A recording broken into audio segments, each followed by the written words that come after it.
Just packing up and ready to go there when that news came through to me that Liverpool have, and I said to you just a couple of moments ago, they need to formalise that informal interest with a formal offer, and the news just in the last couple of moments that Liverpool have done exactly that, and they have made a formal approach to Newcastle United for Alexander Isak with a bid, as we understand it, in excess of £100 million. We don't know the exact figure at this stage, but Newcastle have not that offer back. They've rejected that offer.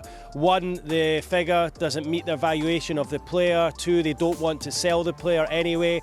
And three, they have yet to bring in a replacement. They're looking to try and bring in a top-level replacement for Alexander Isak if he does agitate enough to leave, and Liverpool manage to agree a fee with Newcastle, but they've not managed to do that. They've not managed to reach the level that Newcastle United are looking for, and as a result, Newcastle have rejected Liverpool's offer.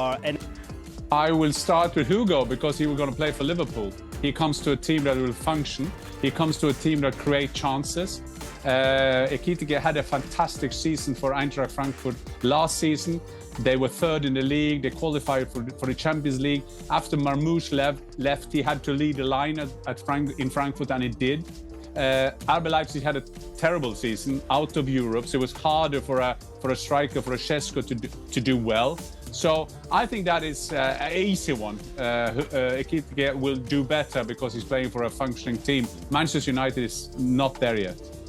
Although it's a pre-season game, Bayern Munich face Tottenham this Thursday in what will probably be Luis Diaz's first proper test.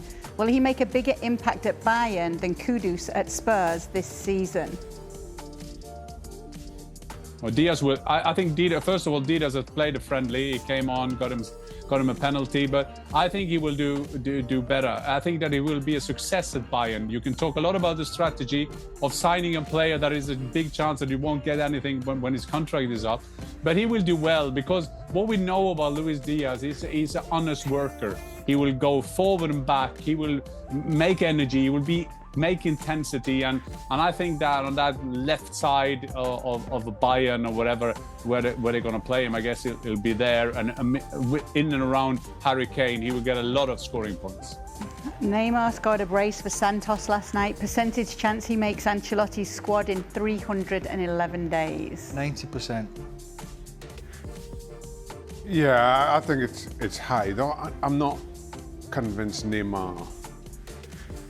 I'm a little bit torn on this Brazil. On the one hand, I want to say I do think Neymar makes them is who's needed, but then this is as bad a Brazil team as I've ever seen, and they need a spark from somewhere.